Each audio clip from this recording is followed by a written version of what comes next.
So, hello everybody, namaste and welcome back to my YouTube channel Job and Scholar. I'm Dr. Kamika Chaudhary and I'm an assistant professor in a government PG college. मैं इस channel पे जिसका नाम job and scholar है, job related vacancies की video बनाती हूँ। आज की वीडियो भी इसी से रिलेटेड है क्योंकि वैकेंसी रिलीज की है आपकी मिनिस्ट्री ऑफ एजुकेशन के अंदर आने वाले board which is your central board of secondary education. CBSE ने group A, group B and group C में आपकी जो वैकेंसीज हैं वो रिलीज की गई है। इस वीडियो में हम उन्हीं सारी वैकेंसीज के बारे में इंफॉर्मेशन लेने वाले हैं। क्या इंफॉर्मेशन लेने वाले हैं कि ग्रुप बी में क्या वैकेंसी है, ग्रुप ए में क्या वैकेंसी है, ग्रुप सी की वैकेंसी कौन कौन सी है, प्लस आप लोग एलिजिबल हैं या नहीं हैं। आप अपनी क्वालिफिकेशन, अपना एज क्राइटेरिया वो सब मैच करके क्या देख सकते हैं, whether you are eligible to apply और नॉट। ठीक है, अगर आप एलिजिबल होते हैं तो आप इस जॉब के लिए जरूर अप्लाई कर सकते हैं।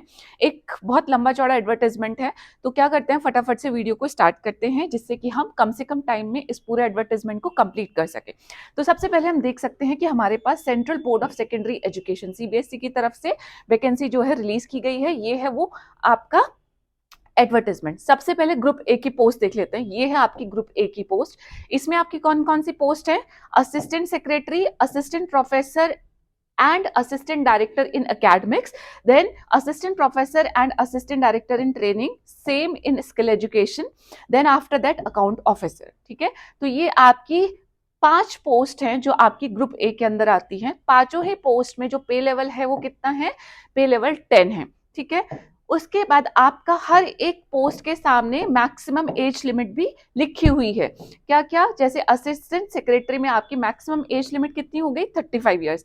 बाकी सब में जिसमें भी आपका असिस्टेंट प्रोफेसर या असिस्टेंट डायरेक्टर है 30 इयर्स की एज है, एंड लास्ट में आपका अकाउंट ऑफिसर है, वहां पे आपकी एज लिमिट है 35 इयर्स। ठीक है, देन आपका रिजर्वेशन वाइज यानी कि रिजर्वेशन कैटेगरी वाइज जो भी आपकी पोस्ट, नंबर ऑफ पोस्ट का बाइफर्केशन है वो बहुत अच्छे से यहाँ पे मेंशनड आउट है। एक मैं आपको बता देती हूँ, जैसे असिस्टेंट सेक्रेटरी के बारे में हम अगर चेक करते हैं तो उसमें हमें पता चलेगा कि 1 पोस्ट आपकी एससी कैटेगरी में आई है, 3 पोस्ट आपकी ओबीसी नॉन क्रीमी लेयर की कैटेगरी में यहाँ पे प्रेजेंट है। देन ईडब्ल्यूएस कैटेगरी में 1 पोस्ट है, एंड आपका जो अनरिजर्व कैटेगरी है वहां पे आपकी 3 पोस्ट आई हैं। तो टोटल आपकी क्या हो गई, total number of post are 8 post, and एक आपका horizontal reservation in PWBT category में भी 1 पोस्ट यहाँ पे रिलीज की गई है। ऐसे ही अगर आप assistant professor and assistant director training में देखेंगे तो यहाँ से आप क्या कर सकते हैं, आराम से चेक कर सकते हैं, आपको नजर आ जाएगा कि इसमें भी आपकी 8 पोस्ट आई हैं। तो ये तो है आपकी ग्रुप ए की post. So after this we are going to talk about the group B का पोस्ट। ग्रुप बी में कौन कौन सी पोस्ट आई है आपकी। जो पहली पोस्ट है वो है आपकी सुपरिटेंडेंट की post, and the second post is your junior translation officer. दोनों ही आपकी पे लेवल 6 की पोस्ट है। ठीक है, एंड इसके बाद ग्रुप सी में है आपका junior accountant and junior assistant. ये दोनों आपकी पे लेवल 2 में इनकी सैलरी होने वाली है। तो ग्रुप बी की जो पोस्ट है उसमें जो एज लिमिट है that is your 30 years of age, and group C की पोस्ट में 27 year of age is your age limit. ठीक है, बिना रिजर्वेशन के। नाउ ये सारा क्या है आपका, ये सारा है आपका पोस्ट का बाइफर्केशन। जैसे कि जूनियर अकाउंटेंट में आपकी टोटल कितनी पोस्ट है, 16 पोस्ट। जूनियर असिस्टेंट में आपकी कितनी पोस्ट है, 35 पोस्ट। ठीक है, तो ये सारा था आपका पोस्ट का division along with the pay scale and along with the details of the post. Right, यहाँ पे एक और चीज मेंशन्ड है, वो चीज क्या मेंशन्ड है कि आपकी जो प्लेस ऑफ पोस्टिंग है वो क्या होने वाला है। तो प्लेस ऑफ पोस्टिंग आपका हो सकता है any of the boards office, यानी कि सीबीएसई बोर्ड के जो ऑफिसेज हैं वो बहुत अलग अलग जगह पे एग्जिस्ट करते हैं। उनमें से आपका कहीं पर भी क्या हो सकता है, आपको पोस्टिंग दी जा सकती है। तो any of the board office, ये नहीं सोचना है कि क्योंकि सीबीएसई का जो हेड ऑफिस है that is situated in Delhi only, तो आपको सिर्फ दिल्ली में पोस्टिंग दी जाएगी। इसके अलावा किसी भी ब्रांच ऑफिस में भी आपको क्या दी जा सकती है, पोस्टिंग दी जा सकती है। राइट, आफ्टर दैट जो चीजें मेंशन्ड आउट है यहाँ पे वो है इंपॉर्टेंट डेट्स। राइट, हम देख लेते हैं कौन कौन सी इंपॉर्टेंट डेट हैं। तो आपका जो last date for submission of fees and form fill करना है वो है 22 दिसंबर 2025। तो 22 दिसंबर 2025 तक आपको ऑनलाइन एप्लीकेशन भी आपको अप्लाई कर देना है, एंड उसी के साथ साथ में आपको फीस भी कंप्लीटली सबमिट कर देनी है। 11:59 PM तक का टाइम आपके पास है, यानी कि रात के 12 बजे से पहले पहले।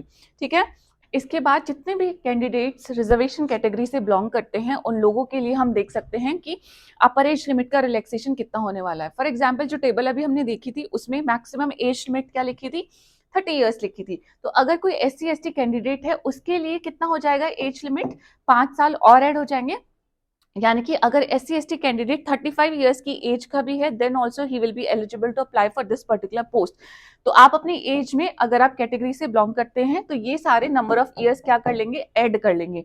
एक जो सबसे इंपॉर्टेंट आपका यहाँ पे रिलैक्सेशन दिया गया है एज का, वो दिया गया है वुमेन कैंडिडेट के लिए, एंड वो रिलैक्सेशन बहुत बड़ा रिलैक्सेशन है, दैट इज ऑफ 10 ईयर्स। 10 साल का एज रिलैक्सेशन किसी भी कैटेगरी की वुमेन कैंडिडेट को यहाँ पे दिया जाता है। सो this is the point to be noted. जितने भी फीमेल कैंडिडेट हैं जो लोग एक गवर्नमेंट जॉब को पाना चाहते हैं एंड जो बहुत सारी वैकेंसीज मिस आउट कर देते हैं क्योंकि उनका जो एज क्राइटेरिया है, एज का बार है, वो क्या हो जाता है, पार हो जाता है। तो यहाँ पे हमारे पास एक बहुत अच्छी अपॉर्चुनिटी है उन सारी वुमेन कैंडिडेट्स के लिए, +10 ईयर्स का रिलैक्सेशन है। ठीक है, कैटेगरी कुछ नहीं लिखी है, आप बस एक वुमेन कैंडिडेट हैं, then you can have +10 years of age relaxation into this particular position. So this was about the age relaxation thing. उसके बाद हम देखेंगे कि रिक्रूटमेंट के जो रूल्स है वो क्या रूल्स है। तो रिक्रूटमेंट के रूल्स में हमारे इसमें एडवर्टाइजमेंट में दोनों चीज अच्छे से मेंशन्ड है। आपका एसेंशियल क्वालिफिकेशन क्या होने वाली है, आपका सिलेक्शन प्रोसीजर क्या होने वाला है, एंड प्लस आपका एज लिमिट क्या होने वाला है। तो जो असिस्टेंट सेक्रेटरी के लिए जो लोग ग्रुप ए की पोस्ट के लिए अप्लाई करेंगे उन लोगों के लिए बैचलर्स डिग्री चाहिए किसी भी रिकॉग्नाइज्ड यूनिवर्सिटी से, एज लिमिट 35 ईयर्स है, एंड स्टेज ऑफ रिक्रूटमेंट यहाँ पे बहुत अच्छे से लिखा हुआ है, आप लोग देख सकते हैं। 2 टायर के एग्जामिनेशन होने वाले हैं। फर्स्ट टायर एग्जामिनेशन में MCQ based pre screening examination होगा। ठीक है, टायर 2 में आपका क्या होगा, objective type and descriptive type दोनों का रिटन मेन एग्जामिनेशन होने वाला है, एंड टायर 3 में आपका इंटरव्यू होगा। Similarly assistant professor in academics training skill education तीनों के लिए, ठीक है, क्या है, जो भी लोग असिस्टेंट प्रोफेसर के लिए अप्लाई करेंगे, PG की डिग्री मांगी है in any discipline with the 55% of the marks from any recognised university. Desirable क्या है, B.Ed M.Ed और equivalent from any recognised university, या फिर नेट स्लेट आपके पास हो, या फिर आपके पास नेट JRF हो, और डॉक्टरेट डिग्री है, दैट इज ऑल्सो डिजायरेबल। यानी कि अगर आपने PhD किया दैट इज डिजायरेबल, नहीं किए है तो नॉट नेसेसरी।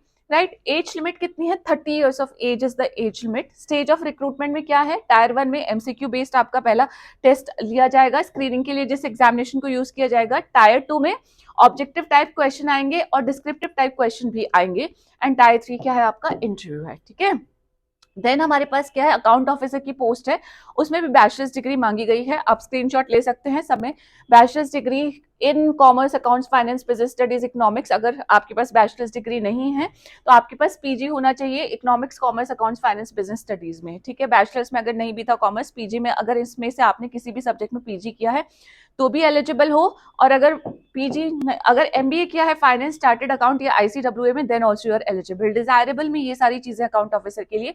एज 35 ईयर्स है। स्टेज ऑफ रिक्रूटमेंट में क्या होगा, वो है 3 टायर का रिक्रूटमेंट प्रोसेस, इसमें भी रखा गया है। Now we will talk about the group B की पोस्ट। तो ग्रुप बी की पोस्ट जो है उसमें हमारे पास क्या है, सुपरिंटेंडेंट की पोस्ट है, बैचलर्स लेवल का ही इसमें क्वालिफिकेशन आपके पास मांगा गया है, प्लस आपसे एक्सपेक्टेशन है कि आपके पास कंप्यूटर की वर्किंग नॉलेज भी प्रेजेंट होनी चाहिए, यानी कि आपको computer applications, Windows, MS office, जो नॉर्मल हमारा MS ऑफिस का पार्ट है वो सब हैंडल करना आना चाहिए। ठीक है, एज लिमिट 30 ईयर्स है। स्टेज का जो आपका स्टेज ऑफ रिक्रूटमेंट है, 2 पेपर होने वाले हैं। पहला वही आपका स्क्रीनिंग एग्जामिनेशन होगा प्री, एंड देन आपका ऑब्जेक्टिव टाइप, डिस्क्रिप्टिव टाइप एक टेस्ट होगा जिसे हम रिटन मेन एग्जामिनेशन कहते हैं, एंड उसके बाद इसमें आपका इंटरव्यू नहीं होने वाला है, इसमें आपका एक टाइपिंग टेस्ट होगा जिसमें आपकी 35 वर्ड्स पर मिनट इन इंग्लिश की टाइपिंग स्पीड और 30 वर्ड्स पर मिनट इन हिंदी की टाइपिंग स्पीड को चेक किया जाएगा। Right, after that we have the next post which is called as our junior translation officer की पोस्ट। इसमें आपका मास्टर्स डिग्री मांगा है in Hindi with English as a compulsory subject. इसका रिवर्स भी है कि in English with Hindi as a compulsory subject तो भी चलेगा। ठीक है, ट्रांसलेशन ऑफिसर में बहुत सारे आपका जो एसेंशियल क्वालिफिकेशन है आप प्लीज चेक कर लीजिए, इसका स्क्रीनशॉट भी ले लीजिए जो भी आपसे मैच करता है। ठीक है, इसमें से कोई भी आपके पास एसेंशियल क्वालिफिकेशन हो, आपका एक एलिजिबिलिटी का चेकलिस्ट क्या हो जाएगी, टिक हो जाएगी।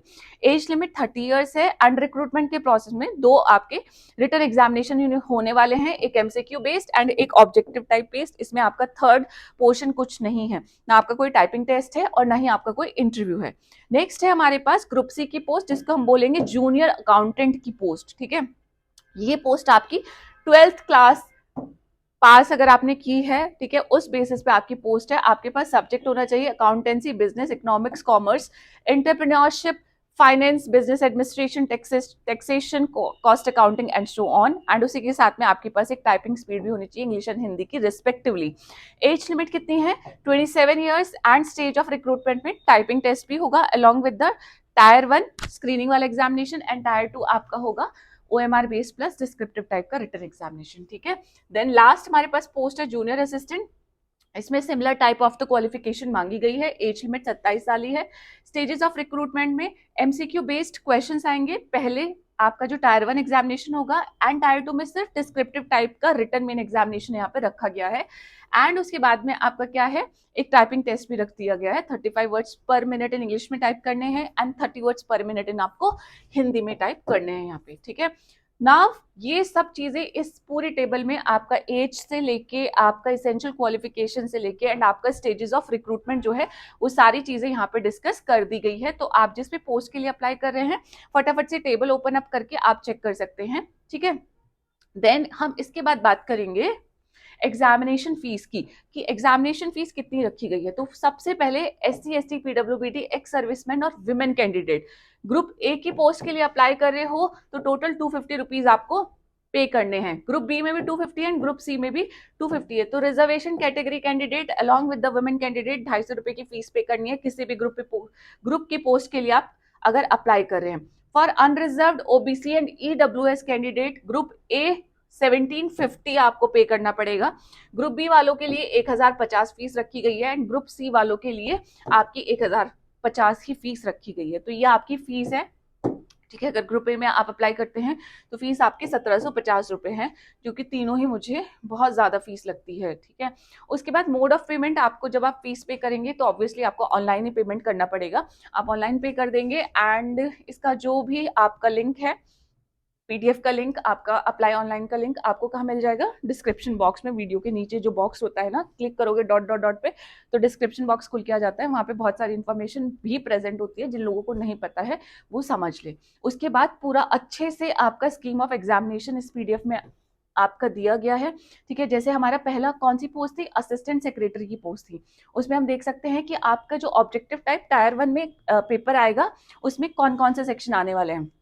ये 6 पार्ट्स होंगे, ठीक है। ये सारी आपको क्या करके जानी है? तैयारी करके जानी है। ये नंबर ऑफ क्वेश्चंस हैं, ये नंबर ऑफ मार्क्स हैं। टोटल है आपके मार्क्स 300 एंड टोटल क्वेश्चन है 100। तो कुछ भी कमी नहीं छोड़ी गई है। ऐसे टायर 2 का भी आपको बताया गया है कि ऑब्जेक्टिव टाइप में क्या आएगा और डिस्क्रिप्टिव टाइप में क्या आने वाला है, एंड फाइनल आपका इंटरव्यू। तो जैसे जैसे आप इस पूरी PDF को स्क्रॉल अप करते जाएंगे, अपनी पोस्ट के अकॉर्डिंग आपको डिटेल में सिलेबस भी दे दिया जाएगा। सिर्फ रिक्रूटमेंट रूल्स वाली टेबल में ही प्रेजेंट नहीं है। आपको कंफ्यूज नहीं होना कि आपको इधर उधर भटकना नहीं है। बहुत स्पेसिफिकली सारा सिलेबस मेंशन्ड आउट है। अपनी पोस्ट के हिसाब से उसे स्क्रॉल करके चेक कर लेना एंड अपनी प्रिपरेशन आप यहीं से स्टार्ट कर सकते हैं। सिलेबस का एक एक टॉपिक उठाना, अच्छे से पढ़ाई करना, ठीक है। एंड उसके बाद उसमें प्रैक्टिस टेस्ट जरूर लगाने हैं। प्रैक्टिस टेस्ट लगाओगे तो वो आपके लिए क्या हो जाएगा? बहुत फेमिलियर हो जाओगे आप एग्जाम टाइम में। कुछ इसमें 56 आपके रूल्स एंड रेगुलेशंस दिए गए हैं, वो सारे आप पढ़ लेंगे, ठीक है। वो इतने ज्यादा इंपॉर्टेंट नहीं है अभी इस टाइम इस वीडियो में बताने के लिए। बाकी फॉर्मेट ऑफ द सर्टिफिकेट है लास्ट में, कि आप जिस भी टाइप के रिजर्वेशन को सीख कर रहे हैं, आपके पास आपकी कास्ट का सर्टिफिकेट जरूर प्रेजेंट होना चाहिए। तो ये था इन सारी पोस्ट के बारे में। सभी के लिए कोई ना कोई पोस्ट जरूर प्रेजेंट होगी, 12th क्लास से लेके एंड PhD कैंडिडेट तक, ठीक है। सब लोगों के लिए कुछ ना कुछ पोस्ट जरूर प्रेजेंट है यहाँ पे। Group A, group B and group C. आपकी रिस्पॉन्सिबिलिटी है अब ये कि अपनी क्वालिफिकेशन के अकॉर्डिंग आप इसमें जरूर अप्लाई करें। आप देख सकते हैं कि आपका CBSE की तरफ से मिनिस्ट्री ऑफ एजुकेशन के अंदर मौका है आपके पास काम करने का, ठीक है। तो आई थिंक एक बहुत अच्छी इंपॉर्टेंस होती है इस चीज की, इस पर्टिकुलर जॉब की। सो जो भी लोग आप में से हासिल कर रहे हैं, all those who wanted to get a job, so this is the opportunity. So this was about it. आपको कोई भी क्वेश्चन है, क्वेरी है, please comment down and I will try my best कि मैं सारे कमेंट्स का क्या कर सकूं, रिप्लाई कर सकूं, ठीक है। कभी कभी लेट हो जाते हैं तो please spare me in that particular situation, क्योंकि और भी बहुत सारे काम होते हैं। आई एम ऑलरेडी वर्किंग, ठीक है।